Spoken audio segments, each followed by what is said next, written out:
Hello hi friends, good morning. ನಾನು ಜಯಶ್ರೀ ಅಂತ, ಜಯಶ್ರೀ ಕೊಪ್ಪಳ ಡಿಸ್ಟಿಕ್ಕಿಂದ ಮಾತಾಡ್ತಾ ಇದ್ದೀನಿ. ಇಟಗಿ ಅಂತ ಒಂದು ಹಳ್ಳಿ, ಕೊಪ್ಪಳ ಡಿಸ್ಟಿಕ್ ಇಟಗಿ ಅನ್ನೋ ಒಂದು ಹಳ್ಳಿಯಿಂದ ಮಾತಾಡ್ತಾ ಇದ್ದೀನಿ. ನಾನು ಸ್ಪೈನಲ್ ಕಾರ್ಡ್ ಇಂಜುರಿ. ನಾನು ಬಿಫೋರ್ ಚೆನ್ನಾಗೇ ಇದ್ದೆ. 2011ರಲ್ಲಿ ನಾನು ಟೋಟಲಿ ಡಿಸೆಬಿಲಿಟಿ ಆಗಿಬಿಟ್ಟೆ, ಟೋಟಲಿ ಬೆಡ್ ರಿಡನ್ ಕೂಡ ಆದೆ.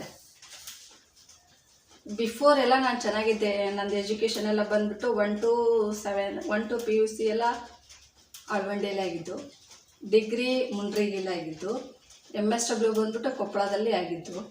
ಇಷ್ಟೆಲ್ಲ ಎಜುಕೇಷನ್ ಆಗಿದೆ, ಮದುವೆನೂ ಕೂಡ ಆಯಿತು, ಮಕ್ಕಳೂ ಆದರು. ಅಂದರೆ ಹೆರಿಗೆ ಸಮಯದಲ್ಲಿ ಸಿಸರಿನ್ ಮಾಡ್ತಾರಲ್ಲ, ಡೆಲಿವರಿ ಟೈಮಲ್ಲಿ ಸಿಸರಿನ್ ಸಮಯದಲ್ಲಿ ಬ್ಯಾಕ್ ಬೋನಿಗೆ ಅನಸ್ತೇಸಿಯಾ ಕೊಡ್ತಾರೆ. ಅನಸ್ತೇಸಿಯಾ ಕೊಟ್ಟ ಪ್ರಾಬ್ಲಮ್ನೇ ನನಗೆ ಟೋಟಲಿ ಕಾಲುಗಳಲ್ಲಿ ಶಕ್ತಿ ಕಳ್ಕೊಂಬಿಟ್ಟೆ. ಅಂದರೆ 2011 ಎಲ್ಲ 11 ನನಗೆ ಟೋಟಲಿ ಕಾಲುಗಳಲ್ಲಿ ಶಕ್ತಿಗಳನ್ನೇ ಕಳ್ಕೊಂಬಿಟ್ಟೆ. ನನಗೆ ಹೆರಿಗೆ ಸಮಯದಲ್ಲಿ ಅವಳು ಜೋಡಿ 2 ಗಂಡು ಮಕ್ಕಳು. ಆ ಹೆರಿಗೆ ಆದ ನಂತರ 8 ತಿಂಗಳವರೆಗೆ ಚೆನ್ನಾಗೇ ಇದ್ದೀನಿ. ಅಂದರೆ ಅದು ಬ್ಯಾಕ್ ಬೋನಿಗೆ ಅನಸ್ತೇಸಿಯಾ ಕೊಟ್ಟ ಮೇಲೆ ನರ್ವ್ಗಳು ಬಡ್ದಿದೆ ಏನೋ ಗೊತ್ತಿಲ್ಲ, ಅದಕ್ಕೆ ಕೊಟ್ಟ ನಂತರ ಕಾಲುಗಳಲ್ಲಿ ನರ್ವ್ಗಳಲ್ಲಿ ವೀಕ್ನೆಸ್ ಆಗ್ತಾ 11ನೇ ತಿಂಗಳೇ ಟೋಟಲಿ ಕಾಲು ಶಕ್ತಿ ಕಳ್ಕೊಂಡ್ಬಿಟ್ಟೆ.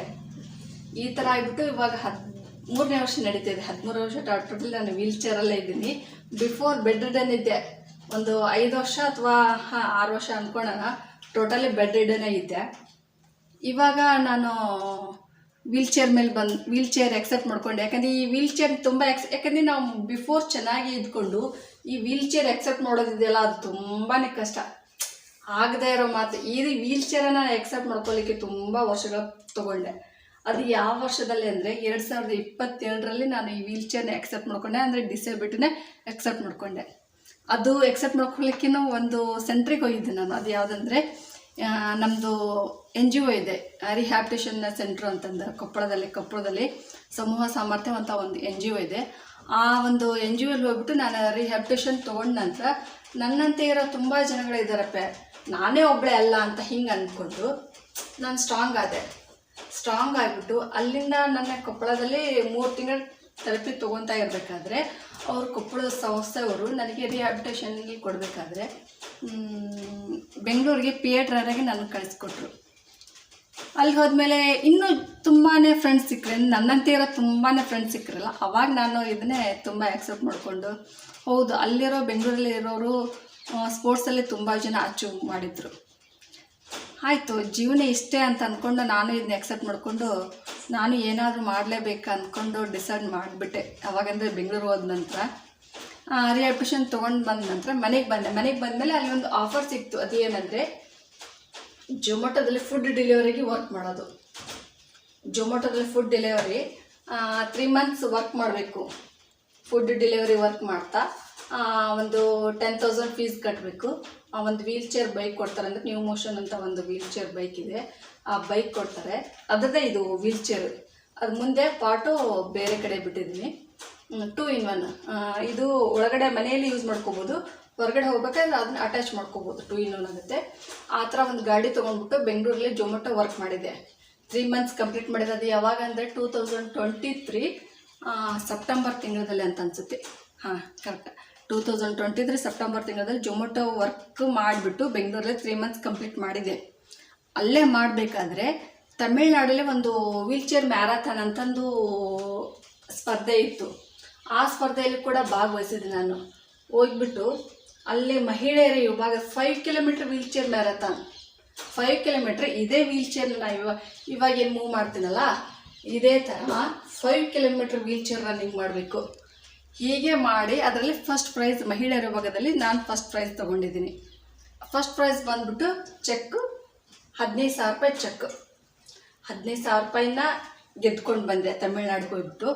ತದನಂತರ ಅಲ್ಲೆಲ್ಲ ಕಂಪ್ಲೀಟ್ ಮಾಡ್ಕೊಂಡ್ಬಂದು ನಾನು ಮತ್ತೆ ಇನ್ನೇನಾದರೂ ಸ್ಪೋರ್ಟ್ಸ್ ಅಂದರೆ ಸ್ಪೋರ್ಟ್ಸಲ್ಲಿ ಇಂಟ್ರೆಸ್ಟ್ ಇದೆ, ಯಾವಾಗಲೂ ಮೊದಲಿಂದ ಇಂಟ್ರೆಸ್ಟ್ ಇತ್ತು.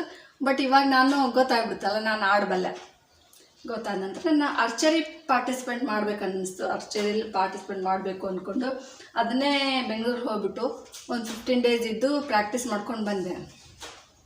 ಮಾರ್ಚ್ ತಿಂಗಳದಲ್ಲೇ ಇರಬೇಕು. ಆನ್ಲೈನ್ ನ್ಯಾಷನಲ್ ಮ್ಯಾಚ್ ಇತ್ತು. ನ್ಯಾಷನಲ್ ಮ್ಯಾಚು ಆಂಧ್ರನಲ್ಲಿತ್ತು. ಅದು ಕೂಡ ಭಾಗವಹಿಸಿದ್ದೆ. ಅದು ಕೂಡ ಫಸ್ಟು ಬಂದಿದ್ದೀನಿ ಅದರಲ್ಲೂ ಕೂಡ. ಇಷ್ಟಂತರೂ ಮಾಡಿಕೊಂಡು ಬೆಂಗಳೂರಲ್ಲಿ 3 months ಇರಬೇಕಾದ್ರೆ ಮತ್ತು ತುಮಕೂರು ಹೋಗಿದ್ದೆ. ತುಮಕೂರು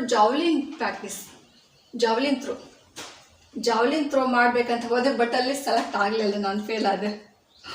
ಓಕೆ ಅಂದ್ಕೊಂಡು ಬೆಂಗಳೂರಲ್ಲಿ ಜೊಮ್ಯಾಟೊ ವರ್ಕ್ ಮುಗಿಸ್ಕೊಂಡು ಬಂದುಬಿಟ್ಟು ಸಾಕು ಮಾಡಿ ಊರಿಗೆ ಬಂದೆ. ತುಂಬಾ ಇಂಡಿಪೆಂಡೆಂಟ್ ಅದನ್ನು, ಯಾರ ಮೇಲೆ ನನ್ನ ಅವಲಂಬನೆ ಇಲ್ಲ. ಯಾಕಂದರೆ ಅಣ್ಣಂದ್ರೆ 5 ಜನ ಅಣ್ಣಂದ್ರೆ. ನನ್ನ ತಂದೆ ತಾಯಿ ಕೂಡ ತೀರು ಹೋಗಿದ್ದಾರೆ. ಅವ್ರು ತುಂಬ ವರ್ಷ ಆಯಿತು ತಂದೆ ತಾಯಿ ತೀರು ಹೋಗಿದ್ದು. ಅಣ್ಣಂದ್ರ ಜೊತೆಗೇ ಜೀವನ ಯಾಕಂದ್ರೆ ಗಂಡ ಬಿಟ್ಟಾದ್ಮೇಲೆ ನಾನು ಅಣ್ಣಂದ್ರ ಮನೇಲಿ ಬಂದುಬಿಟ್ಟೆ. ಅವರೇ ನಾನು ನೋಡ್ಕೊತಾ ಇದ್ದು, ತುಂಬಾ ಕೇರ್ ಮಾಡಿದ್ರು ಅಣ್ಣಂದರು. ಬಟ್ ನಾನು ಯೋಚನೆ ಮಾಡಿದೆ, ನಾನು ಹಿಂಗಾಗ್ಬಿಟ್ಟು ಗಂಡ ಬಿಟ್ಟಾನೆ ಅಂದರೆ ತವ್ರ ಮನೆಗೆ ಯಾಕೆ ಮೂಲ ಆಗಬೇಕು, ಬೇಡ, ತವ್ರ ಮನೆಗೂ ಆಗಬಾರ್ದು ಅಂದ್ಕೊಂಡು ನಾನೇ ಸೆಲ್ಫ್ ಇಂಡಿಪೆಂಡೆಂಟಾಗಿ ನನ್ನ ಕೆಲಸಗಳನ್ನ ನಾನೇ ಮಾಡ್ಕೊಳ್ತದ್ದು. ಅದು ವೀಲ್ಚೇರಲ್ಲೇ ಕೂತ್ಕೊಂಡು, ವೀಲ್ಚೇರ್ ಬಿಟ್ಟರೆ ಬೇರೆ ದಾರಿ ಇಲ್ಲ ನನಗೆ. ಇವೆಲ್ಲ ವೀಲ್ಚೇರ್ ಮೇಲೆ ಕೂತ್ಕೊಂಡು ಕೆಲಸ ಮಾಡ್ತಾ ಇರ್ತೀನಿ. ನನ್ನ ಅಡುಗೆ ನಾನೇ ಮಾಡ್ಕೊತಾ ಇರ್ತೀನಿ. ನನ್ನ ಸ್ನಾನ, ಬಟ್ಟೆ, ಪ್ರತಿಯೊಂದು A to Z ನಾನೇ ಮಾಡ್ಕೊತಾ ಇರ್ತೀನಿ. ಅಲ್ಲಿ ಸ್ವಲ್ಪ ಮನೆ ಪ್ರಾಬ್ಲಮ್ ಇತ್ತು. ಸೊ ಹಾಗಾಗಿ ಮತ್ತೆ ಮನೆ ಕಟ್ಸ್ಕೊಂಡ್ಬಿಟ್ಟು ಈ ಹೊಸ ಮನೆಯಲ್ಲೇ ಇದ್ದೀನಿ. ಇನ್ನೊಂದು ಮುಖ್ಯ ವಿಷಯ, ಸೆಲ್ಫ್ ಎಂಪ್ಲಾಯ್ಮೆಂಟ್ ಆಗ್ಬೇಕನ್ನೋ ಆಸೆ ಇದೆ. ಅದು ಏನಾಗುತ್ತೋ ಗೊತ್ತಿಲ್ಲ, ಮುಂದೆ ಹಬ್ಬಕ್ಕಂತೂ ಬಿಟ್ಕೊಟ್ಟು ನನ್ನ ಆಸೆ ಇದೆ. ಅದು ಈಡೇರುತ್ತೋ ಇಲ್ಲ ಅಂತ ಗೊತ್ತಿಲ್ಲ, ನೋಡೋಣ, ಮುಂದೆ ಕಾದು ನೋಡೋಣ. ಒಂದೇದು ಹೇಳಬೇಕಂದ್ರೆ, ಇದು ಮೇಯ್ನಾಗಿ ಯಾವ ಕಾರಣಕ್ಕೆ ಆಗುತ್ತಂದರೆ, ಈ ಥರ ಕೇಸ್ಗಳಲ್ಲಿ ತುಂಬ ಅಂದರೆ ಆಕ್ಸಿಡೆಂಟ್ ಆದಮೇಲೆ ಯಾವ ಭಾಗದಲ್ಲಿ ಪೆಟ್ಟು ಬೀಳುತ್ತೆ ಆ ಭಾಗದಿಂದ ಬಾಡಿ ಸರ್ಕ್ಯುಲೇಷನ್ ಲಾಸ್ ಆಗ್ತಾನೆ, ಟೋಟಲ್ ಬೆಡ್ ರಿಡನ್ ಆಗ್ತಾನೆ. ಅದ್ರ ನಂತರ ಆ ಗಿಡದಿಂದ ಬಿದ್ದಂತಹ ವ್ಯಕ್ತಿಗಳು ಆಗಿರ್ಬೋದು. ಮತ್ತು ಸ್ಪೈನಲ್ ಕಾರ್ಡಲ್ಲಿ ಟ್ಯೂಮರ್, ಬೆನ್ನಲ್ಲಿ ಏನಾದರೂ ಗೆಡ್ಡೆಗಳಾದರೆ ಸರ್ಜರಿ ಮಾಡಬೇಕಾದ್ರೆ ಅದು ಕೂಡ ಫೇಲ್ಯೂರ್ ಆಗೋ ಚಾನ್ಸಸ್ ಇರುತ್ತೆ. ಅವಾಗೂ ಕೂಡ ಟೋಟಲಿ ಕಾಲ ಶಕ್ತಿ ಕಳ್ಕೊಬೋದು. ಹಾಗೆ ಮೇಲಿಂದ ಬಿಲ್ಡಿಂಗ್ ಮೇಲಿಂದ ಬೀಳ್ತಿರಲ್ಲ, ಅದರಲ್ಲಿ ಕೂಡ ಆಗೋ ಚಾನ್ಸಸ್ ಇದೆ. ಹೆಚ್ಚಾಗಿ ಆಕ್ಸಿಡೆಂಟ್ ಕೇಸ್ಗಳೇ ತುಂಬ ಇರೋದು. ಅದಕ್ಕೆ ನಾನು ಈ ವಿಡಿಯೋ ಮುಖಾಂತರ ಏನು ಹೇಳ್ತೀನಿ ಅಂದರೆ, ಪ್ರತಿಯೊಬ್ಬ ಡ್ರೈವಿಂಗ್ ಮಾಡೋಂತಹ ಪ್ರತಿಯೊಬ್ಬ ವ್ಯಕ್ತಿ, ಮಹಿಳೆ ಯಾರೇ ಇರ್ಬೋದು, ತುಂಬ ಸೇಫ್ಟಿಯಾಗಿ ಗಾಡಿ ಓಡಿಸಿ. ಯಾಕಂದ್ರೆ ಒಂದು ಸಲ ಜೀವನ ಚೆನ್ನಾಗಿರುತ್ತೆ, ಆ ಜೀವನ ಕೆಟ್ಟು ಹೋದ್ಮೇಲೆ ಯಾರೂ ನಮ್ಮ ಹತ್ರ ಇರೋದಿಲ್ಲ, ಆಯಿತಾ? ಎಲ್ಲರೂ ಬಿಟ್ಟು ಹೋಗ್ತಾರೆ, ಬಂಧು ಬಳಗ, ಅಣ್ಣ ತಮ್ಮಗೆ ಎಲ್ಲರೂ ಬಿಟ್ಟು ಹೋಗ್ತಾರೆ. ಈವನ್ ಗಂಡನೂ ಬಿಟ್ಟು ಹೋಗ್ತಾನೆ. ನಮ್ಮ ಜೊತೆಗಿರೋ ತಾಯಿ ಮಾತ್ರ, ಬಟ್ ತಾಯಿನೂ ನನಗಿಲ್ಲ. ಅದಕ್ಕೆ ಯಾರಿಗೂ ನಾವು ಭಾರವಾಗದಂತೆ ನಮ್ಮ ಜೀವನನ ನಾವೇ ನಡೆಸ್ಕೋಬೇಕು.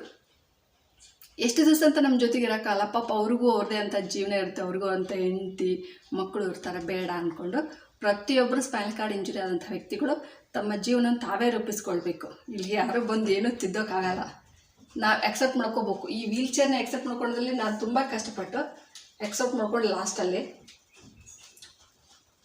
ಇವಾಗ ನಾನು ಸೆಲ್ಫ್ ಎಂಪ್ಲಾಯ್ಮೆಂಟ್ ಆಗ್ಬೇಕಂತಿದ್ದೆ. ಅದು ಏನಾಗುತ್ತೋ ಗೊತ್ತಿಲ್ಲ. ಹಾಗೆ ಜೀವನ ಹೇಗೆ ಬರುತ್ತೋ ಹೇಗಿಲ್ಲ ಗೊತ್ತಿಲ್ಲ. ಅದೇ ಒಂದು ಹಾಡಿದೆ, ಅದು ಯಾವುದಂತ ಫ್ಲಾಶ್ ಆಗ್ತಾ ಇಲ್ಲ ನನಗೆ.